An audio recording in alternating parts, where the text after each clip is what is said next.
Le viol sur mineur est un acte extrêmement grave qu'on observe dans nos communautés. Des actions doivent être menées pour freiner le fléau. Radio Lomé vous propose une émission spéciale sur le sujet. Rendez-vous dimanche de 9h à 10h sur nos antennes.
Madame, Monsieur, bonjour.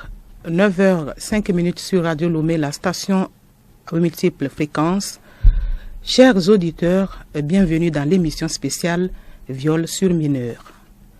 La triste nouvelle a fait le tour du Togo et du monde entier toute cette semaine. Mais les faits se sont déroulés la semaine dernière, plus précisément le lundi 12 juin 2023 à Lomé, quartier Angomé, Léo 2000. En effet, une fillette de 9 ans a perdu la vie suite à un viol commis sur elle par un homme âgé de 47 ans, un voisin du quartier. L'acte cruel nous interpelle tous.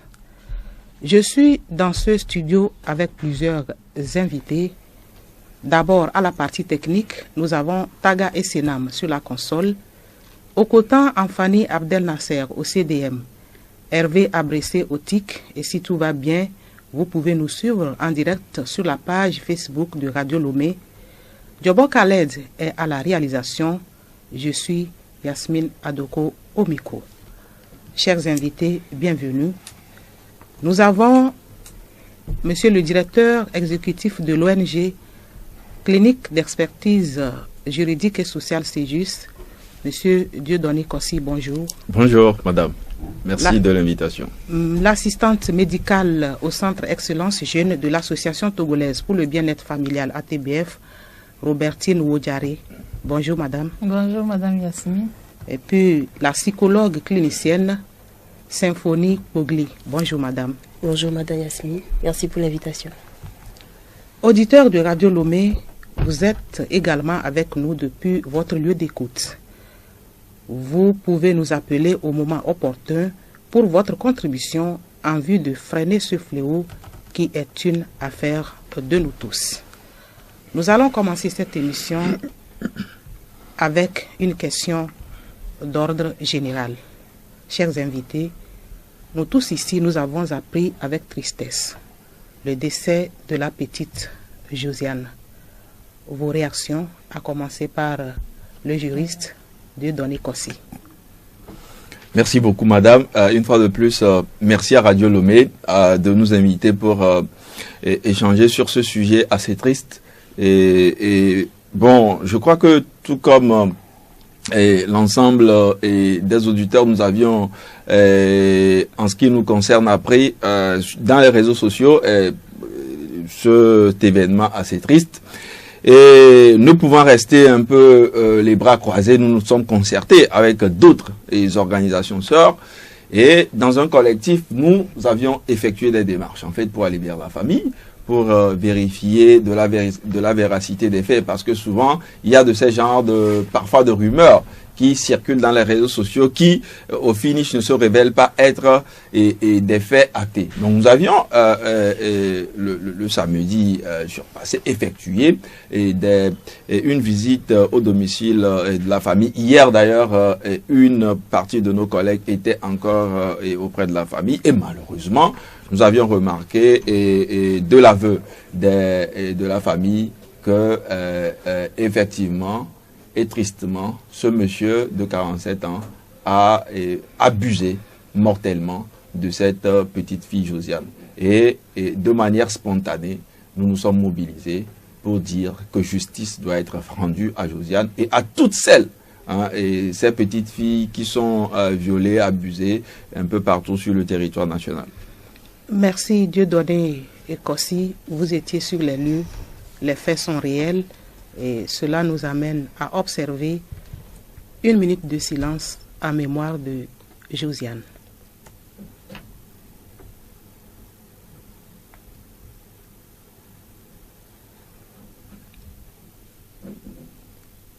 Auditeurs de Radio Lomé, nous allons poursuivre les réactions avec celle de l'assistante sociale, Madame Robertine Wodjaré. Dites-nous ce que vous ressentez après cet événement. Comme vient de le dire le directeur exécutif, c'est vraiment un sentiment de tristesse. Je ne crois pas qu'il y a un Togolais ou bien une femme qui aurait appris cette nouvelle et qui est restée quand même, je dirais, muette, parce que ça écoeure, ça fait très mal, c'est triste. Et je n'ai pas de mots pour qualifier ce qui est arrivé. Je n'ai pas de mots. Tout ce que j'ai à dire, c'est que le Seigneur puisse combler le cœur des parents de cette petite fille-là et que, comme on le dit, on continue de le dire, que justice soit faite. Madame la psychologue, Symphonie. Alors, merci beaucoup, Madame Yasmine. Personnellement, cette nouvelle m'a tellement attristée parce que, en tant que psychologue et ayant eu une petite expérience dans la prise en charge des personnes victimes, bien des survivants de violences basées sur le genre, j'ai eu à recevoir personnellement plusieurs cas de mineurs, de viols sur mineurs, d'agressions sexuelles sur mineurs, d'abus sur mineurs, et aller jusqu'à perdre la vie au cours d'un tel acte, ça m'a vraiment fait mal, ça m'a vraiment touchée, et je sais que toute femme, toute mère sera vraiment frustrée par cette nouvelle-là.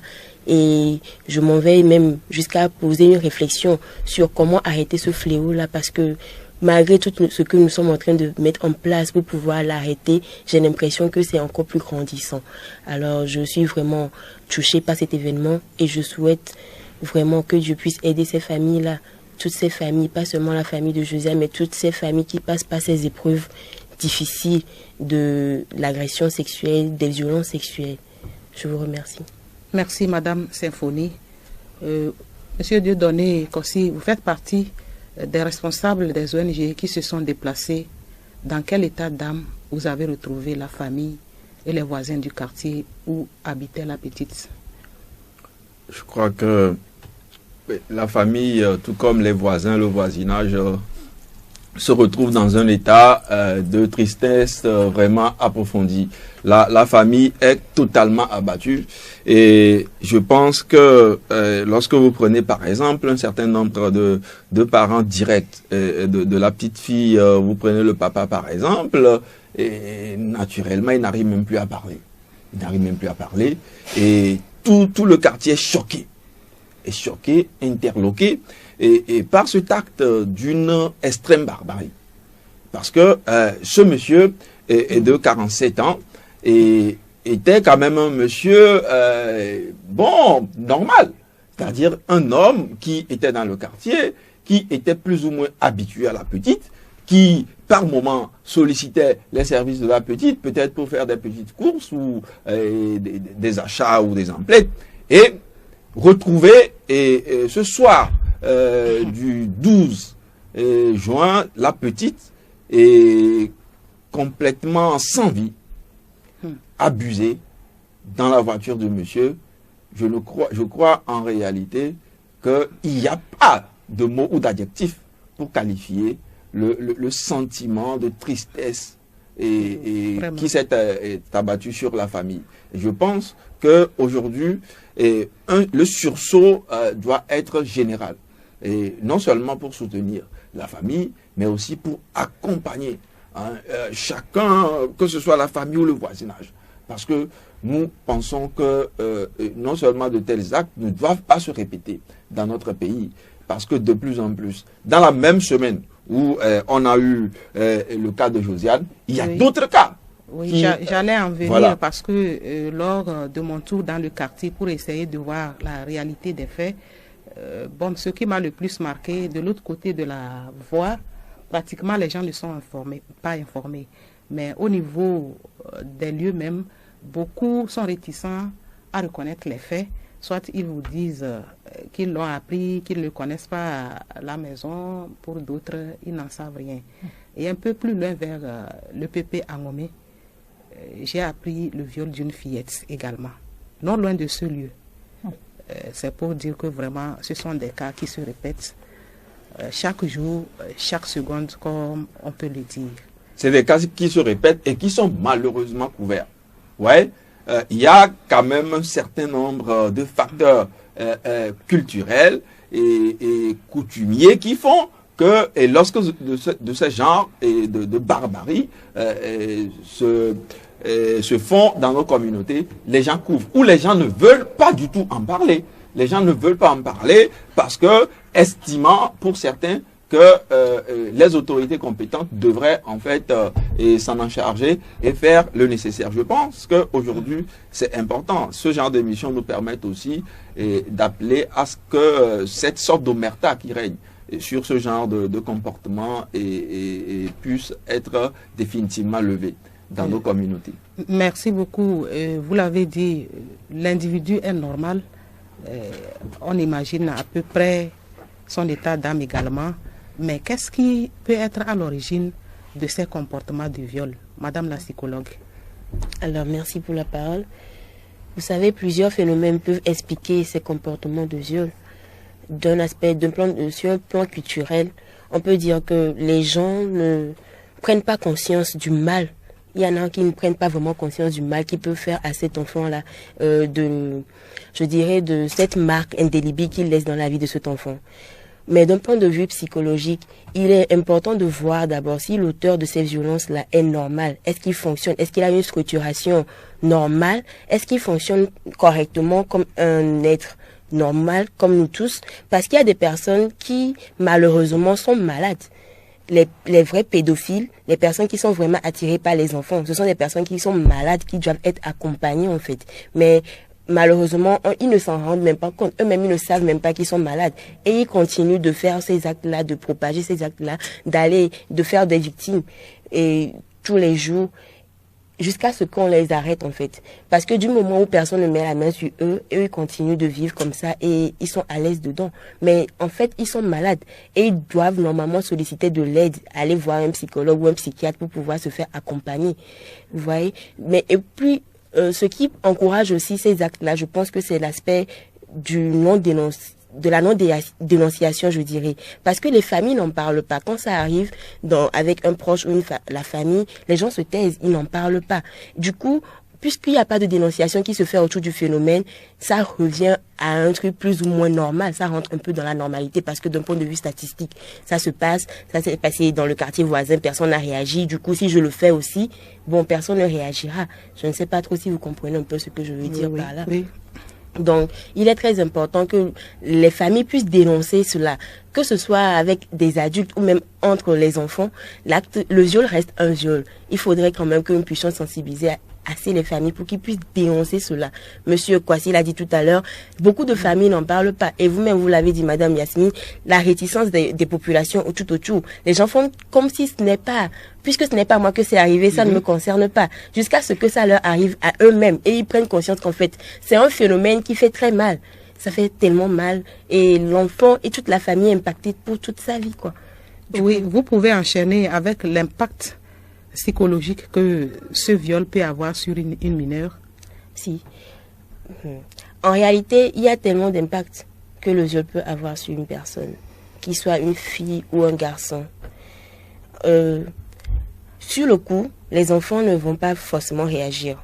Sur le coup, on va voir qu'il va continuer à avoir un fonctionnement normal à l'école. Peut-être c'est la baisse des résultats scolaires qui va donner, qui va interpeller les parents et leur faire... sera affecté. Voilà. Parce qu'à un moment donné, surtout si le viol a été traumatisant, si le viol a été très traumatisant pour l'enfant sera recroquevillé sur lui-même. Il ne va plus être aussi social qu'il était avant. Ses résultats scolaires vont en pâtir. Et plus tard, le viol mal pris en charge ou le viol non pris en charge débouche sur des comportements à risque. Par exemple, ce sera un enfant qui aura toujours des comportements à risque. D'un point de vue sexuel, il y aura toujours des relations avec n'importe qui, n'importe comment. Le viol mal pris en charge peut entraîner aussi des conséquences. Soit l'enfant va devenir totalement...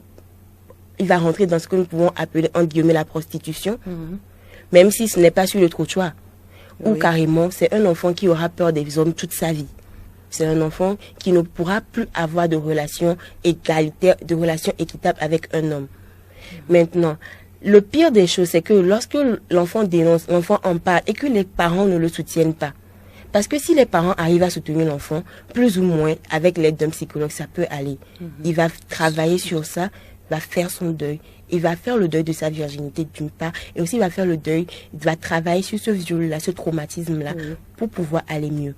Mais si les parents aussi refoulent l'enfant, les parents ne croient pas en l'enfant, l'accusent encore, au lieu de soutenir la victime, ils l'accusent encore, là ça rend... Ou soit c'est pour éviter la honte, comme on le dit dans le quartier. Oui, certes, c'est pour éviter la honte, mais en tant que parents, nous ne devons pas discuter, communiquer avec nos enfants. Les enfants ne vont pas créer une histoire comme cela, comme le viol. Madame Robertine Odiaré de la TBF, donnez-nous quelques conséquences d'un tel acte sur la santé des victimes mineures. D'accord. Je vais un peu rebondir sur l'origine également, un peu. Elle a pris un côté, mais je crois que aussi, certes, c'est parce qu'on parle d'un adulte et une mineure, mais entre les mineurs eux-mêmes, ils essaient de commettre aussi ce crime-là. Ce crime-là, parce que tu vois, qu'on reçoit, moi, quelque chose m'a tellement marqué, c'est entre un jeune de 11 ans et une petite de 3 ans. Et ce qui m'a marqué le plus, c'est que le petit de 11 ans a utilisé l'huile de karité avant même de poser l'acte. Comment il a su? Et donc, ça veut dire que ce petit n'est pas à ses débuts. Il est déjà rodé dans cette situation parce que qui lui a montré qu'il pouvait utiliser l'huile de karité comme lubrifiant auprès de cette petite de 3 ans. Donc, ça veut dire que ce petit, pour lui, c'est pas un crime qu'il commet, c'est pas quelque chose de mauvais. C'est la recherche du plaisir plutôt chez ce jeune. Donc, il y a certains, c'est juste pour la recherche du plaisir qu'ils le font. Il y a d'autres, comme elle vient de le dire, un viol qui n'a pas été bien pris peut devenir aussi cause de viol. C'est-à-dire que ce jeune-là, plus tard aussi, va commencer, ça peut être entre guillemets, source de vengeance. Il va continuer par commettre également le viol, comme si il voulait s'auto-faire justice à lui-même. Et donc, on aura aussi de ces cas de viol. C'est pour ça que quand elle a réagi par rapport à la réponse de M. Kossi sur, entre guillemets, cet homme qui était normal, moi, je trouve que c'est à vue d'œil. C'est une apparence de dire qu'il était normal, mais il n'était pas normal. C'est vraiment un prédateur. Il mettait plutôt tout en place pour pouvoir aller directement à sa proie. Voilà, donc il était entre guillemets normal. Maintenant, quand je vais revenir aux conséquences, moi je les ai mis à 3 niveaux. Il y a les conséquences immédiates, il y a à moyen terme et puis à long terme.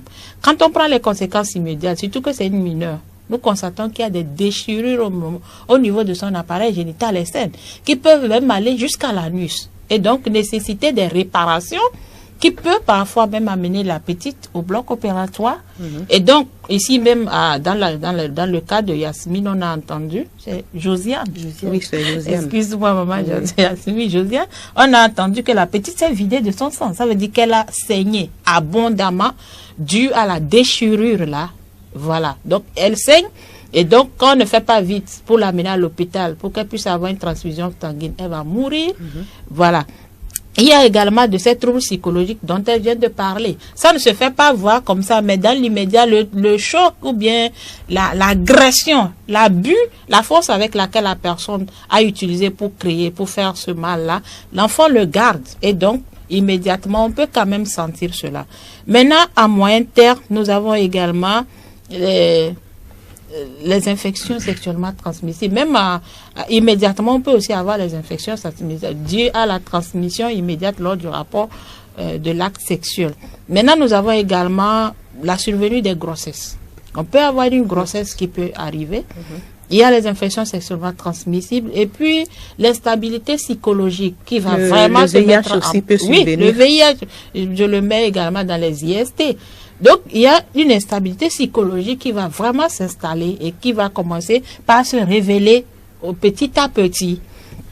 Maintenant, à long terme, il faut reconnaître, comme elle a dit, c'est une marque indélébile. Et ces femmes-là, plus jamais, ne retrouvent plus leur orgasme. Celle-là va commencer à souffrir d'une dyspareunie, ça veut dire des douleurs lors des rapports sexuels. Vous recherchez, mais vous ne trouvez vraiment pas de cause.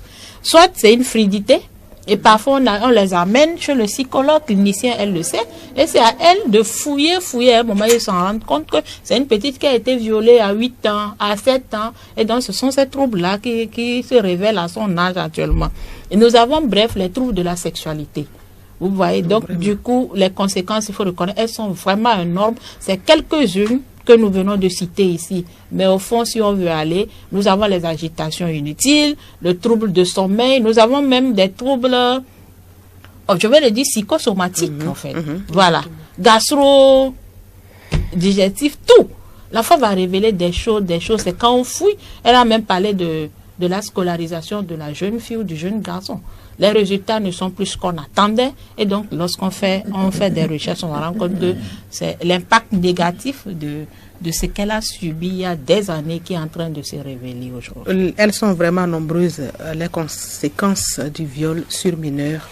Oui. Madame Symphonie, vous avez quelque chose à ajouter? Oui, il y a aussi un aspect de la chose que nous oublions souvent, les troubles de l'usage des substances, comme l'alcool, la drogue, la cocaïne, etc. Ce sont des enfants aussi, ou bien des jeunes qui, dans leur adolescence, vont se confronter à ces difficultés-là. Et qui vont vouloir noyer leur chagrin, noyer leur peine dans ces substances-là. Et qui vont finir par développer aussi des addictions, avoir aussi des comportements à risque. Donc, il ne faut pas oublier cet aspect-là aussi. Merci. Nous sommes ici pour parler du viol sur mineurs. Monsieur Dieudonné Kossi, qu'est-ce que le viol au fait? Oui, merci beaucoup madame. Avant de répondre à votre question, permettez que je puisse faire du rétropédalage et réagir un peu sur les questions précédentes. Je pense qu'il y a un élément aussi qui est vraiment important à mettre en exergue ici, parce que en réalité, c'est vrai que souvent on peut considérer ce genre de personnes entre griffes comme étant des personnes anormales. Mais je pense que parfois cela reste aussi un contournement, une mesure de contournement de la loi et qui, pour certaines personnes qui ont enfreint à la loi et qui doivent vraiment subir la rigueur de la loi très vite, se reconnaissent ou par le biais de leur conseil se font reconnaître comme étant des personnes anormales ou des personnes psychologiquement instables et tout le reste. Je pense qu'aujourd'hui, il est important que ce genre de diagnostic-là se fasse dans le sérieux, dans le sérieux scientifique et tout ça, et que cela puisse requérir pour que des individus qui sont soit des bandits de grand chemin ou des assassins puissent finalement être reconnus comme des gens psychologiquement instables et donc bénéficier de circonstances atténuantes. Je pense qu'aujourd'hui, il faut dire le mot et la chose. Il y en a également qui s'adonnent à ce genre de pratique, soit parce qu'ils se reconnaissent comme étant des sadomasochistes ou des gens qui trouvent leur plaisir dans le fait de faire souffrir d'autres ou de sodomiser de jeunes enfants, ou des gens qui, à des fins rituelles, ça donne à ce genre de comportement. Et donc, je pense que ça, c'est un élément important et sur lequel il faudrait insister. Maintenant, et pour passer, en fait, à la question du viol. Oui, du viol, la définition du viol. Oui, naturellement, on va retenir, en fait, de l'article 211 du Code pénal et on parlera du viol à partir du moment où vous imposez ou infligez à une personne et par le biais de la menace et de la violence ou d'autres artifices des rapports sexuels ou une pénétration naturellement non consentie. Et à partir du moment où l'acte est posé sur une personne mineure, bien entendu, une personne mineure par définition n'a pas encore véritablement de consentement. Et donc, à partir de ce moment, ce viol reste un viol vraiment aggravé. Est-ce qu'il n'a pas un qualificatif? Ouais, c'est un viol vraiment aggravé sur mineur. Et le code dit, en réalité, que lorsque vous prenez par exemple des personnes mineures, le code pénal classe les mineurs dans des personnes particulièrement vulnérables. Oui. Et à ce titre, lorsque vous permettez d'abuser d'une personne qui est classée par le code pénal comme une personne comme vous permettez en fait d'imposer des actes graves et suivi par exemple de torture, parce que lorsque nous prenons par exemple le cas du monsieur, il ressort des aveux du voisinage et de la famille, et puis nous laissons la justice faire son travail. Oui. Mais si nous nous en tenons aux aveux et aux premières informations, mais c'est que le monsieur, il a été assez cruel. Il a été assez cruel parce que non seulement il a violé, sodomisé la petite, mais il lui a imposé quand même un certain nombre d'actes qu'on peut qualifier de torture ou d'actes barbares. Parce que lorsque vous sodomisez une personne, vous l'étranglez, vous la ligotez, et puis vous la videz de son sang. C'est vraiment inhumain. C'est inhumain. Ça choque en fait la morale, ça choque les bonnes mœurs, ça va à l'encontre de tous les fondements de nos sociétés. Le Togo est un état de droit et qui plus est, nos communautés sont fondées sur des bonnes mœurs et des coutumes. Et je pense que de ces genres d'agissements doivent être sévèrement sanctionnés. Madame Yasmine, oui, vous voulez si tu réagir sur... Je revenais à cela. Il a vraiment sorti le mot que j'attendais. Les bonnes mœurs. Et aujourd'hui, on commence à avoir peur parce qu'il y a quelques moments, disons ces dernières années, on entend tout le monde dire que l'Afrique est en train de perdre ses valeurs. Avant, quand tu arrives, les Africains étaient vraiment unis. Quand il y a un souci dans une famille, tout le monde se retrouve. Voilà cette jeune fille qui a eu vraiment cette belle éducation. On a dit, tout le monde le disait, elle était serviable, attentive à tous. Et voilà, c'est dans l'exercice de sa fonction, je vais le dire ainsi, qu'elle retrouve la mort. Quel parent encore aujourd'hui va accepter ou bien permettre cela à son enfant pour dire, ah, c'est un aîné, tu peux aller. Qui encore va le faire? Pour dire qu'il y a de séries d'événements qui sont en train de réduire justement ces bonnes mœurs-là parce que on est confronté à des situations criminelles, moi je vais le dire, et qui fait qu'aujourd'hui tout le monde enferme son enfant dans la maison. Il n'y a plus de cellules familiales parce que ce qui se passe, je l'ai dit la dernière fois, il y a une dame qui a pris l'enfant à sa petite soeur directe pour venir rester auprès de ses enfants. Et puis le jeune qui a déjà 20 ans était en train entretenu les rapports sexuels avec la fille de sa tante qui avait 10 ans. Est-ce qu'aujourd'hui, face à cette situation, vous allez me demander de prendre l'enfant de mon petit frère pour l'amener à la maison comme moi j'ai appris ça? Pour dire que quand les gens sont là accusés, il n'y a plus de bonnes mœurs, il n'y a plus d'éducation, l'Afrique est en train de devenir comme l'Europe, on est obligé face à la situation qui est en face de nous. Nous sommes en face d'une situation, on est obligé de faire la riposte. Et donc chacun prend son enfant dans les bras et puis donne l'éducation qu'il faut pour permettre à l'enfant de pouvoir se sauver devant certaines circonstances. Moi, je trouve que c'est ce qu'on doit faire maintenant. Au même moment, les gens sont réticents aussi à réagir lorsqu'ils voient des cas et ils se disent que ce n'est pas mon enfant. Alors que par le passé, on avait cette solidarité de corriger les enfants d'autrui. Qu'en pensez-vous? Non, je pense que aujourd'hui, la question se pose en fait sous une double face ou sous une double facette. Voilà. C'est-à-dire que vous voyez l'enfant d'autrui en train de, je sais pas, de commettre un certain nombre de forfaits ou d'agir à l'encontre de la morale et des bonnes mœurs. Et puis, vous prenez un peu comme on dit souvent en Afrique, que lorsque vous mettez un enfant au monde, il devient un peu l'enfant de tout le monde. Et donc, naturellement, lorsque vous voyez un enfant en situation anormale, vous réagissez tout de suite. Puis parfois, lorsque vous réagissez, ou que par exemple vous prenez, vous sanctionnez un peu l'enfant et sans l'accord de ses parents, après la situation peut se retourner contre vous.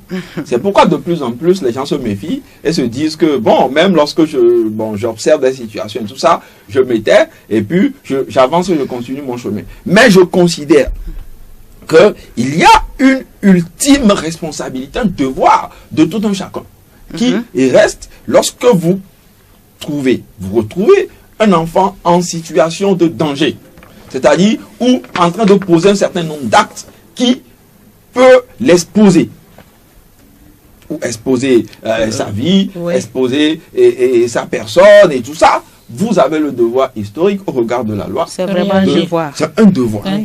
Parce que ça, c'est ce qu'on appelle, sous un autre angle, le devoir d'assistance à une personne que vous retrouvez en danger. Lorsque vous retrouvez un individu en train de violer un enfant ou en train de poser un certain nombre d'actes qui peut être par la suite le théâtre en fait d'un viol, vous avez le devoir de dénoncer. Et on dit souvent que qui peut et n'empêche pêche. C'est-à-dire, ça c'est la loi qui le dit. Lorsque vous avez la possibilité d'empêcher la commission d'une infraction et que vous ne le faites pas, vous tombez vous-même sous le coup de la loi. Ou lorsque vous regardez faire et que vous ne dénoncez pas, vous pourriez en fait être considéré comme étant complice. Vous êtes considéré que vous êtes complice. Voilà. Donc, à partir de ce moment, je pense qu'il est vraiment important que nous puissions nous départir de ces considérations sociales ou sociologiques qui empêchent les personnes de pouvoir dénoncer les infractions, les actes criminels qui sont commis chaque jour dans nos maisons et dans nos quartiers. Oui, nous l'avons remarqué, la plupart du temps, le viol est commis par un proche, un voisin, et certains parents tentent de régler cette affaire en famille pour éviter, disent-ils, la honte. Quelles peuvent être les conséquences de ces règlements à l'amiable? Alors, je pourrais dire que régler la situation du viol à l'amiable n'est pas une bonne décision. Quoi qu'on puisse dire, quand ils viennent vers nous, les centres d'écoute, pour pouvoir prendre conseil, on leur dit clairement qu'on ne peut pas, surtout quand la personne est mineure, surtout quand c'est une mineure. Parce que vous pensez régler la chose à l'amiable, mais les parents ne pensent pas souvent aux conséquences que le viol peut avoir sur leurs enfants sur le long terme. Ils se disent qu'ils vont régler ça à l'amiable pour éviter la honte, pour que les relations entre le voisinage et tout ça ne soient pas effritées. Mais à la longue, les conséquences que ce viol peut avoir sur les enfants, ils ne pensent pas cela. En ce sens, moi je dis que ce serait égoïste de la part des parents de vouloir régler ce problème-là à l'amiable. Parce que le viol peut se passer même dans la famille. Comme M. Kwasi vient de le dire tout à l'heure, parfois même ce sont les cousins. Oui. C'est-à-dire que c'est entre cousins que cela se fait. Vous voyez un enfant qui vient... Parfois c'est le papa même. Ah oui, c'est ce que le faisait. Si tu vas loin, c'est le papa lui-même. Imaginez. Mais si vous ne dénoncez pas, parce que c'est pour le bien de l'enfant qu'il faut dénoncer. L'enfant doit être conscient de ses droits. Oui. En dénonçant cela, c'est vrai que ça fait peur. L'enfant ne sait pas trop comment ça va se passer. Et puis, il y a ce sentiment de culpabilité parce que si c'est ton papa et qu'il va en prison, tu te dis que c'est à cause de moi qu'il est allé en prison. Ou si c'est un proche. Mais quand même, il faut expliquer à l'enfant. C'est en ce sens que surtout les parents doivent pouvoir soutenir l'enfant et lui expliquer que c'est pour ses propres droits. C'est son droit. Parce que ce que la personne a fait, ce n'est pas à cause de toi que la personne va en prison, mais c'est à cause de son acte. C'est l'acte qui est punissable. C'est... En tant que personne âgée, lui, il est responsable de ses actes. Et toi, tu es mineur, toi, tu ne sais pas encore, tu n'as pas encore la clairvoyance de prendre des décisions.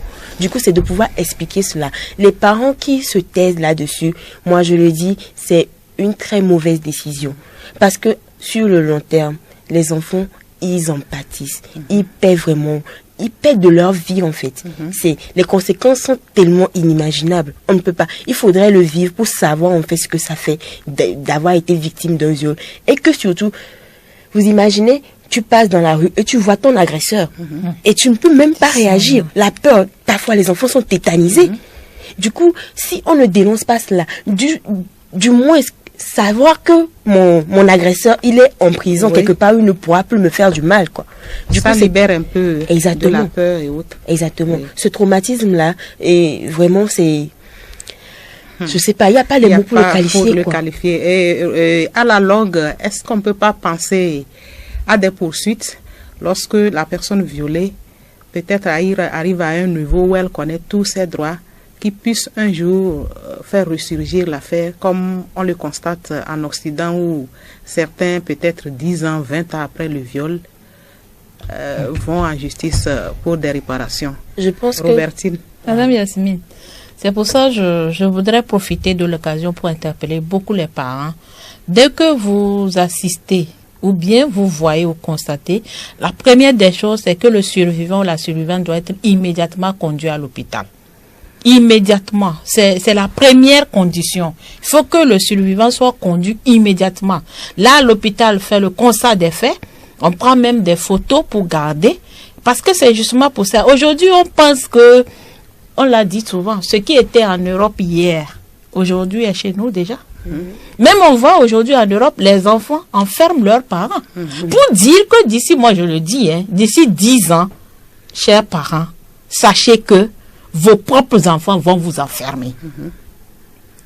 Et donc, à l'hôpital, on dit, on fait rapidement le dossier de la personne et on dépose. Parce qu'on sait qu'un matin, cet enfant qui n'a que 10 ans, on l'ajoute 10 ans, ça fait 18 ans. À 18 ans, peut-être a déjà fini ses études en droit. Ou bien est en 2e ou 3e année de droit. Et maintenant, c'est que ce qu'on lui a fait hier est un crime. Cet enfant-là va revenir demander à ses parents ce qui s'est passé. Exactement. On va le lui dire et on va dire, est-ce que vous m'avez amené à l'hôpital? Oui, l'enfant va directement à l'hôpital récupérer son dossier, son certificat médical et va porter plainte. Vous avez refusé de faire justice à 9 ans, l'enfant va s'auto-faire justice à 18 ou à 20 ans. Donc il faut que ces familles-là, qui se disent qu'ils sont en train de régler les crimes à l'amiable, qu'il n'y a pas d'amis en termes de criminalité. Il n'y a pas d'amis. Quand la personne a déjà violé la cellule familiale, il n'est plus considéré comme un membre de la famille. Qu'on se dise la vérité. Parce que la famille, il y a des valeurs. On doit se respecter, on doit s'aimer, on doit s'auto-protéger. Maintenant, quand dans la même famille, il y a des gens qui s'entretuent, ce n'est plus une famille. Et donc, quand vous constatez, il faut éliminer ou bien enlever la personne qui commet le crime afin de retrouver la stabilité familiale. Donc, quand la personne trouble déjà la vie familiale, je crois qu'il faut le traiter comme cela se doit. Voilà. Chers auditeurs, il est 9h40. Vous pouvez dès à présent appeler pour des questions aux invités ou apporter votre contribution pour des actions concrètes à mener dans la lutte contre le viol sur mineurs. Les lignes disponibles sont le 22 22 17 116 et le 70 46 52 92. Il y a déjà un appel à la réalisation, non, pas encore.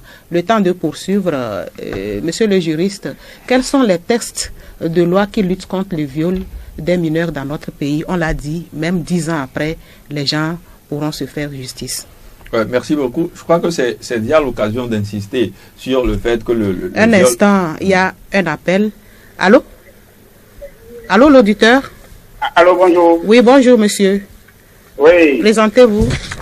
Oui, c'est monsieur Gérard. Monsieur Gérard, vous nous appelez d'où? Oui. J'appelle de Super Taco. Super Taco, ok. Allô, bien, allez-y. Oui. Alors, je vous remercie ce matin pour l'émission. Merci. En tant que parent, vraiment, ça choque. Et d'abord, je présente mes condoléances les plus attristées à la famille de Josiane décédés. Oui. Et donc, j'invite les hommes de loi, c'est-à-dire les juristes, non, les juges, tout cela, à appliquer la loi dans sa toute plénitude. Et que, dorénavant, de telles choses, de tels actes ne se reproduisent plus. C'est notre souhait. Oui. Maintenant, à l'endroit des parents, oui, allez-y. Je veux dire, c'est que, qu'est-ce qu'on remarque? Il nous revient nous-mêmes de protéger nos enfants. Exactement. Parce que, à des fois données, vous voyez, je donne un exemple à Fab. Oui. Dans une maison, il n'y a même pas de télévision. Et que les enfants sont obligés d'aller regarder la télévision chez les voisins. Et tout ça là, ça peut conduire à de tels actes. Et que les parents doivent protéger et c'est-à-dire éduquer leurs enfants. C'est ça qui est important. Chaque fois, on doit causer avec nos enfants. C'est pas parce que l'enfant... des fois, il y a des choses que nous ne disons pas avec les enfants parce qu'on croit que c'est tabou. Non. Causons avec les enfants. Quand on cause avec les enfants, chaque fois que quelqu'un de dehors fait une avance à l'enfant, l'enfant viendra dénoncer rapidement. Oui. Mais quand on ne dit rien, on croit que, bon, on donne la bonne éducation. Non. Il faut que nous prenions soin de nos enfants. Que l'enfant, chaque fois là, quand un parent appelle son enfant, il doit le retrouver. Tu es où? Tu vas où? Même si c'est quelqu'un qui l'envoie, il faut qu'on vérifie ça. On l'envoie. Oui, monsieur Gérard, nous avons d'autres appels. Si vous pouvez être bref, pour qu'on puisse recevoir... oui. Ah oui, allô l'auditeur? Oui, allô, la question? Oui, c'est toujours monsieur Gérard. Je vais poser une question. Oui, allez rapidement et puis on reçoit notre auditeur. La question s'adresse à qui? Non, à la dame, aux dames qui sont là. Bon, je ne vais pas leur... Oui, la psychologue et la gynécologue. Oui, supposons que la justice ne règle pas correctement l'affaire. Oui. Quelles seront les autres alternatives? Ok, nous avons pris en compte votre question. En attendant, nous recevons notre auditeur. Allô? Allô? Ah, il est parti. Le temps de revenir, nous allons écouter Dieudonné qui va nous donner les textes de loi en vigueur pour lutter contre ce viol sur mineur. Ouais, je disais que il est important, c'est l'occasion de préciser que le viol doit être vraiment un crime imprescriptible. C'est-à-dire qu'on peut poursuivre à tout moment et à toute étape de la vie. Et dans notre pays, il y a une kyrielle, en fait, il y a une diversité juridique. Ouais, de dispositions législatives qui punissent en fait le viol, en commençant par la Constitution elle-même, et puis le Code pénal. Le Code pénal qui reste un peu l'instrument par excellence, qui sanctionne en fait les actes criminels et les infractions au niveau de notre pays. Et puis nous avons la loi sur les apprenants. Et aujourd'hui, je crois que cette loi reste un dispositif majeur qui protège un peu les apprenants, mais aussi les enfants. Et puis, il y a le code de 2007, le code de l'enfant de 2007. Et je pense qu'il est quand même important d'insister sur le fait qu'en ce qui concerne le théâtre un peu dont nous sommes, que nous observons depuis le lundi 12, en ce qui concerne ce viol commis par cet homme de 47 ans, il est important que la loi puisse être appliquée dans toute sa rigueur. Et je pense qu'aujourd'hui, il y a tout un arsenal de dispositions, en commençant par les articles 211 du Code pénal, jusqu'aux articles 216, 217, et aux articles 11, et puis la déclaration même universelle en fait des droits de l'homme. Et je pense que la Charte africaine des droits de l'homme également doit pouvoir entrer en ligne de mire. Nous avons un auditeur en ligne. Allô? Allô, bonjour madame. Oui, bonjour monsieur, votre nom s'il vous plaît. C'est monsieur Akwete depuis Agné. Akwete depuis Agné, oui, allez-y. Bonjour à tout le plateau. Bonjour. Bonjour. Vous voyez ce phénomène là, moi-même qui suis ici, je l'ai suivi en 2001. Oui, ce dernier était voisin à nous. Viol sur votre fille mineure? Sur ma petite fille de 7 ans. Heureusement que cela n'a pas eu lieu. C'est que madame a été très vigilante. C'est une tentative de viol. C'est une tentative de viol. Oui. Mais si c'est que le fait est que si madame n'était pas vigilante à voir où se trouve la petite, il allait arriver à son acte. Parce que madame appelait la petite, elle n'attend rien. En même temps, elle a couru vers celle de la maison tout en appelant. Voilà que la petite est sortie en vitesse avec son slip descendu à moitié. Qu'est-ce qui se passe? Le sapristi est en train de la caresser en enlevant ses habits. Et je me suis dit, mais la dame a dit, mais elle va crier ou bien elle va se taire. En même temps, la dame m'a appelé, j'étais au service. Et la dame m'avait narré les faits. Et je lui ai dit, bon, d'aller, comment on l'appelle, d'aller avertir la police. À la police, oui. jusqu'à ce que la dame, le gars s'est enfui. Il s'est enfui. Je vous dis aujourd'hui, je l'attends. Le jour où je vais lui défoncer les mâchoires. Que la sécurité soit au courant. Je vais lui défoncer les mâchoires. Donc, ce que moi je voudrais vous donner comme conseil, c'est que les amis d'à côté, l'oncle, Atavi, Atagan, Zilesa, tout ça là, s'il y a une petite qui s'approche d'eux pour les activités de ce genre, interdisez catégoriquement, hermétiquement. Sinon, ce que moi j'ai dit que le rapport sexuel, moi je l'appelle un acteur thématique divin. C'est Dieu même qui l'a créé, mais si tu ne sais pas te maintenir, tout de suite là tu vas commettre une erreur. Donc, c'est ça. Merci beaucoup, Akwete depuis Annie. Nous allons prendre un autre auditeur. Vous l'avez suivi. Sachez que toute tentative même de viol peut être dénoncée. Allô, l'auditeur? Bonjour. Oui, bonjour, monsieur. C'est Papa Sibiti. Ah, bonjour, Papa Sibiti. Bonjour, les psychologues, les juristes, tout ça là. Vous savez, quelqu'un venait de dire la télé. Non, je suis pauvre, je dois éduquer mes enfants. Si je n'ai pas de télé, je ne peux pas permettre à mes enfants d'aller dans la chambre des hôtels. Il faut être strict.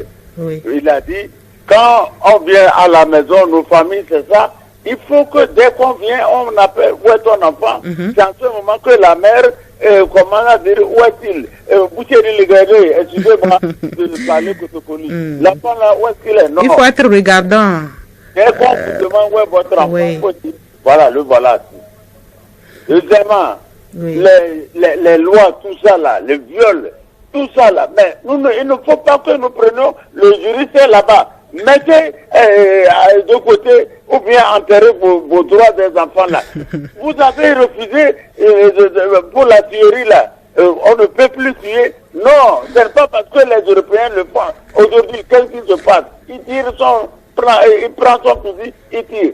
Il faut abolir ça. Si quelqu'un viole, ou bien quelqu'un de 47 ans, s'il fait qu'en violant un enfant de 9 ans, on va le tuer, il ne le fera pas. Il faut des choses intrinsèques, et on ne le fera pas. Bon, les enfants de 12 ans qui se violent, là d'accord, vous avez des parents, il faut mettre la loi, la peine, la pénale à vie.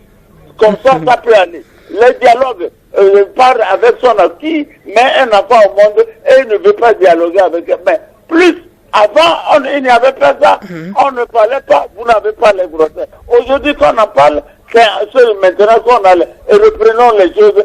Et peine de mort là, il faut rétablir ça. Merci Papa Sibiti pour votre contribution. Vous avez parlé de deux mineurs de 12 ans même. Le viol entre mineurs est aussi interdit et punissable. Le viol reste le viol, n'est-ce pas, monsieur le juriste? Ouais, je dois insister sur le fait que le viol reste en fait le viol. À partir du moment où il n'y a pas de consentement. Et puis le mineur. Une fois que c'est un mineur, on considère que le consentement n'est pas acquis. Oui. Et dans le cas du monsieur en question, je crois que nous avions invoqué l'article 216 du Code pénal qui dit clairement que toute personne coupable de viol est punie du maximum de la réclusion criminelle. Attends, lorsque le viol est précédé d'actes accompagnés ou suivis d'actes de torture, de barbarie, ayant entraîné la mort de la victime. Comme c'est le cas actuellement. Je pense que dans le cas de ce monsieur, la réclusion criminelle et à perpétuité doit être appliquée. Moi, je pense que c'est ce que nous invoquons. Ce genre de personnes, il faut les mettre à l'abri. Il faut les mettre hors d'état de nuire. Parce que souvent, on dit qu'il a bu et boira. Donc, il faut appliquer la loi dans toute sa rigueur. Merci beaucoup. Au niveau des actions à mener, le temps imparti à l'émission, nous n'allons pas épuiser toutes les questions, mais nous allons aux essentiels. Quelles sont selon vous les actions concrètes à mener pour venir à bout de ces phénomènes? Parce que Josiane ici, ailleurs, c'est beaucoup de cas. Ok, moi je crois que les actions elles sont à divers niveaux. Nous avons la cellule familiale, nous avons au niveau des établissements, nous avons les médias, les organisations de la société civile et puis les juristes. Maintenant, quand je prends la cellule familiale, aujourd'hui, on voit, comme le papa venait de dire, on en parle et puis ça devient pire. Mais c'est justement parce que moi, je crois pas qu'on en parle. Parce qu'on l'a utilisé comme un tabou. L'éducation sexuelle. Oui, l'éducation sexuelle. Avant, on n'avait pas. Aujourd'hui, il faut voir qu'avec l'évolution des TIC, les nouvelles technologies de l'information, de la com, les enfants ont accès à l'information. Maintenant, mais parfois, c'est pas vraiment une bonne information, des informations erronées. La personne sait elle-même ce qu'elle veut avoir comme résultat et donc c'est cette information qu'il diffuse.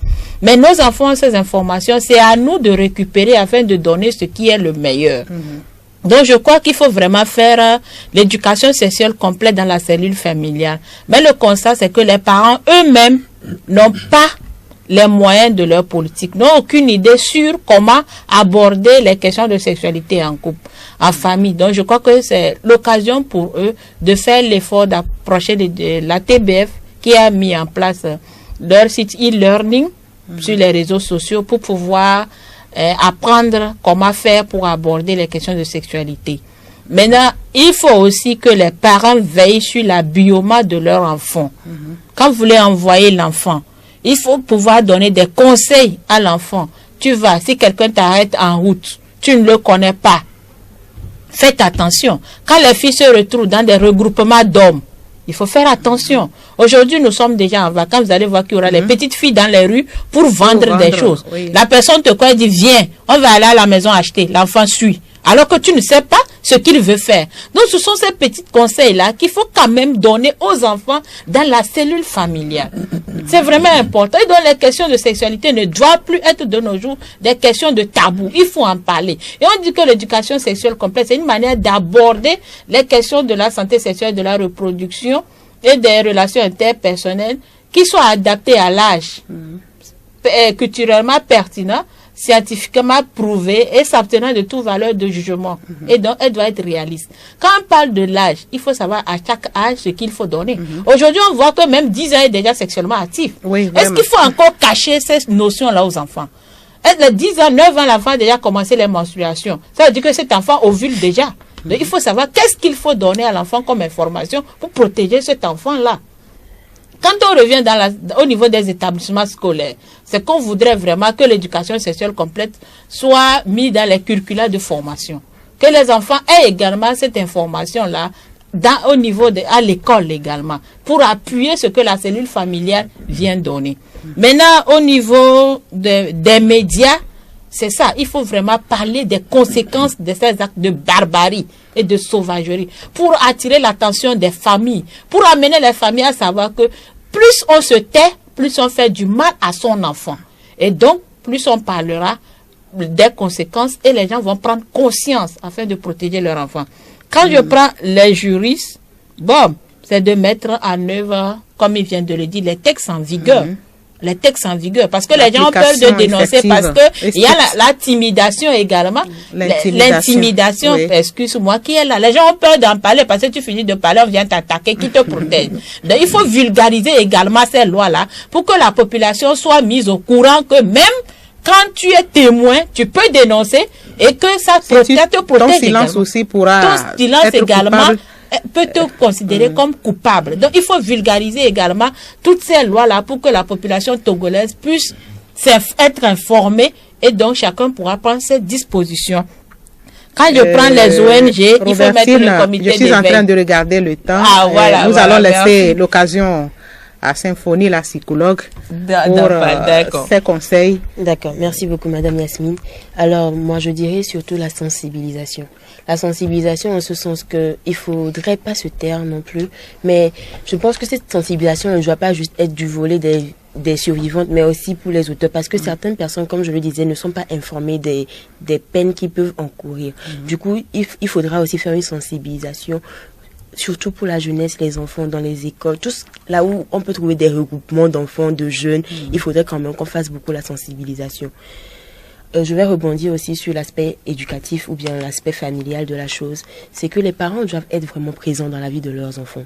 Il ne suffit pas juste de scolariser l'enfant, de lui donner à manger, de l'habiller et tout, mais qu'est-ce que nous faisons de l'attachement parent-enfant? Qu'est-ce que nous faisons de la confiance et de la relation de confiance et de cette intimité-là que les parents peuvent avoir avec leurs enfants? Parce que, comme l'a dit tout à l'heure un auditeur, si le parent a instruit une relation de confiance avec son enfant, je pense quand même que l'enfant sera en mesure de pouvoir parler de ces situations-là avec le parent. Du coup, c'est très important que nous ne négligeons pas cet aspect de la chose. Et pour finir, je dirais aussi que il faudra dès le début éviter ces petites comédies là ou bien ces petites camaraderies. Par exemple, dans le quartier, quelqu'un dit ah, celle-ci c'est ma chérie et on le fait, ça paraît anodin, ça paraît anodin, mais à un moment donné on ne sait pas ce qu'il y a dans la tête de la personne. Peut-être qu'elle est sérieuse vraiment en disant que celle-ci c'est ma chérie, etc. Et l'enfant aussi, comme on le dit tout le temps, c'est ma chérie, à un moment donné quand le monsieur va dire viens chez moi, l'enfant va y aller, va le suivre. Exactement. Donc c'est de pouvoir sensibiliser nos enfants, de pouvoir leur mettre la puce à l'oreille. Mais le truc, c'est que malgré toutes les sensibilisations que nous faisons, parfois ça arrive dans nos propres maisons, quoi. Du coup, c'est de vraiment avoir l'œil. Il faut que, surtout les mamans, c'est les deux parents, mais on va dire que les papas vont travailler beaucoup plus, mais il faudrait vraiment que nous ayons l'œil sur nos enfants et que nous les protégeons du mieux que nous pouvons. Dieudonné Kossi, 1 minute. Merci. Moi, je pense que les actions doivent être de deux ordres, des actions de prévention et des actions de répression. Oui. Il faut renforcer la prévention, un peu comme mes collègues l'ont dit tantôt. Il faut sensibiliser. Et il faut surtout aller dans les milieux ruraux. Parce que dans ces milieux, il y a vraiment de ces actes qui se commettent et dont on n'est pas du tout au courant. Et dans la prévention aussi, il faut inscrire la responsabilité de l'État. Selon moi, il faut lever tous les obstacles financiers qui empêchent parfois dans les milieux ruraux les parents de dénoncer ou d'aller jusqu'au bout de la procédure en commençant par le certificat. Oui. Et puis d'un point de vue répression, il faut renforcer absolument la répression parce que je parle souvent de répression préventive parce que plus on réprime ce genre d'actes, que ces comportements se réduisent un peu dans nos Merci Dieudonné pour vos conseils. Mesdames et messieurs, nous bouclons ainsi notre émission spéciale. Nous étions avec Monsieur Dieudonné Kossi de Cejus, Madame Symphonie, psychologue, et Madame Robertine. Tagay Sinem était sur la console, aux côtés de Fanny Abdel Nasser au CDM, Diobo Khaled à la réalisation et Hervé Abressé au TIC. Moi, c'est Yasmine Adoko. Vous l'avez suivi. La loi doit être appliquée dans toute sa rigueur pour le cas de Josiane. Plusieurs viols sur mineurs restent silencieux et ce sont beaucoup de fillettes qui subissent des traumatismes qui ne disent pas leur nom. Il est temps de briser le silence coupable à tous les niveaux. Merci à tous, fidèles auditeurs. Nos programmes se poursuivent.